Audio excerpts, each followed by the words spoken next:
Okay, playing anonymously. Let's go ahead and get started. 3-minute game. So it starts off e4. We have a Scandinavian. I'm going to turn down the sound for the moves just a little bit. Okay, so queen d5. The normal here is knight c3, and then it's like you got a bunch of different retreats here. Queen d6, queen a5. The one that annoys me the most is actually queen d6 because on queen d6 you kind of have to sacrifice the pawn. Like when you play d4, eventually they can force one of the pawn if they know all their theory. But you're supposed to be able to sacrifice it and get an advantage with white. My opponent left, so I'll go ahead and just play another game. Just get a new opponent here. Just see what we got going on. So again, starts off with e4. Okay, we got a Sicilian. I actually really like playing open Sicilians, especially like these versions of them. I have a pretty good record against both the Dragon and the Najdorf, and I know my theory pretty deep. So we're going into the Yugoslav, and I play a little bit of a sideline here. So I do the mainline castles queenside, although h5 is already outside of book. So I guess we're not going to see anything horribly normal here. So I'm just kind of debating either bishop e2 or h3. I think I'm leaning towards bishop e2. Usually I'll throw in this. Moves look gross. I'm going to play king b1, wait for b5, and then play knight d5. At some point, just play knight d5. Usually when they don't castle, you can usually just play knight d5 at some point, and they have some sort of disadvantage because their king's in the middle. So now I'm going to play h3. Not only is g4 a threat, but f4 is the threat, and he kind of missed the bigger threat, which is really just f4. He's got to play knight c4. We're going to rip, and we're just going to bring our pieces to the middle. At this point, if he doesn't castle, he's probably getting mated, but like if he castles, he's in deep trouble because this h-pawn is going to hang. This is generally speaking why the whole keeping the king in the middle strategy in the Dragon isn't supposed to work, because like these early knight d5s are supposed to pretty much put a stop to it. At this point, it should just be advantage white, but I have to play the rest of this correctly. This is kind of the dicey part of it. I think b3. I think I need to kick the rook out of c4. I don't like it there. Usually whenever anybody's occupying a fun square, like c4, or if they have a strong centralized knight or something like that, it's usually beneficial to kick it out, even if it weakens your position a little bit. In this case, I pretty severely weakened this diagonal, but he can't coordinate a threat on it, so it's probably not a big deal. So now f5 and then bishop g5 is going to be the main threat, targeting e7. That's the whole point of planting the knight on d5. It's difficult for them to defend e7 down the road because the pawn is kind of covering any attempts at blocking that e7 square. This is going to be very frustrating for him to defend, if he can defend it all at a certain point.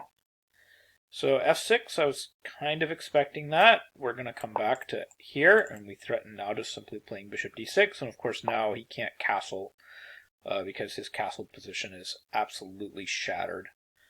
And now I'm just going to be a giant jerk. I'm going to play rook e6. He can't take it because now knight e6 would just win the game on the spot. There's no threats here. He's blocked his own diagonal. This is about as disgusting as it can get. I'm also threatening bishop d6, which would end the game on the spot as well. This is just nightmarishly bad for him. So he's going to play there. I'm just going to double. And yeah, knight e6 was still kind of a threat.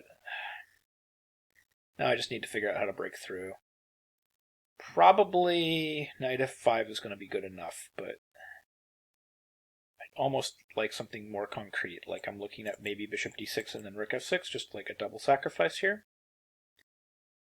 But then how do I come in after that? I don't even know. So eating up the clock a little bit here trying to figure this out. This is where I lose my time. Knight f5, we're just going to play boring.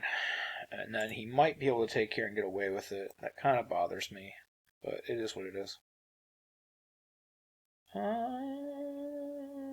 Maybe he can, maybe he can't. I don't know. Do we just take this way and see what he does? I mean, that pawn's really strong. Take takes knight, check doesn't quite work, but maybe queen d3. We're coming into g6. Oh, I probably had takes push. I still got it. Actually, it's more powerful now. This should be winning, because I have knight d6 check coming, and queen check coming, and a queen coming. So everything is coming in some order. You know, like I might have to take on c8 first at some point or something, I don't know. Because I have this queen, and this should be completely winning. And we'll do this. We'll do this. Oh, I don't have that. Okay, but I do have this. Almost out of time, though. But I should have an easy win. On king a3, I have that. On that, I have that. So I only have 11 seconds left to win the game, so he does have time on his side, but his position is, I mean, just absolutely, completely, utterly toast.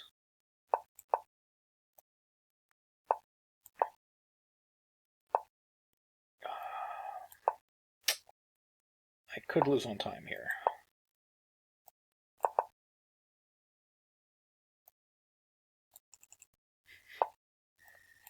Yeah, I'm not going to lose on time. That's over.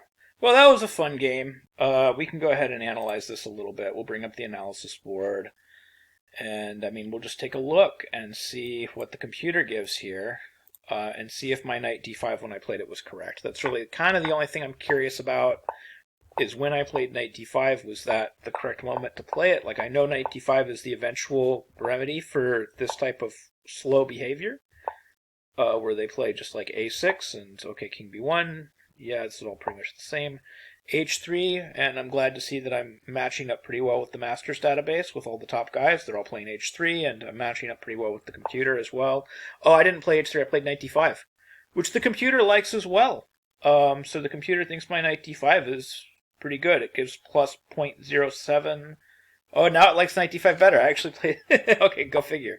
So knight d5, ed5, and then knight to e4, and now h3. Yeah, so I was right on the money with this. This is really good. I actually did a little bit better than the Masters database. I played the computer better move. So h3, h4, f4, knight c4. It doesn't like f4, though. It wants b3. And then the rook is almost trapped, or just rook he1. So I gave away a lot of my advantage with the premature f4. But I still had an advantage and still played it mostly correct. Oh yeah, I got it back here. f5 is correct. Bishop g5. Okay, so it wants knight e6 maybe instead of rook e6, but rook e6 is still good. Rook e1's okay.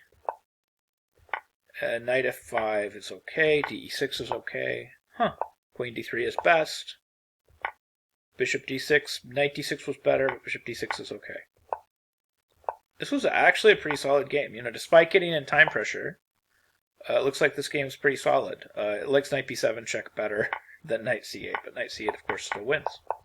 Okay, so, I mean, all told, pretty solid game in the Dragon Sicilian, although I usually do pretty good in the Dragon Sicilian because I've prepped these positions fairly deeply.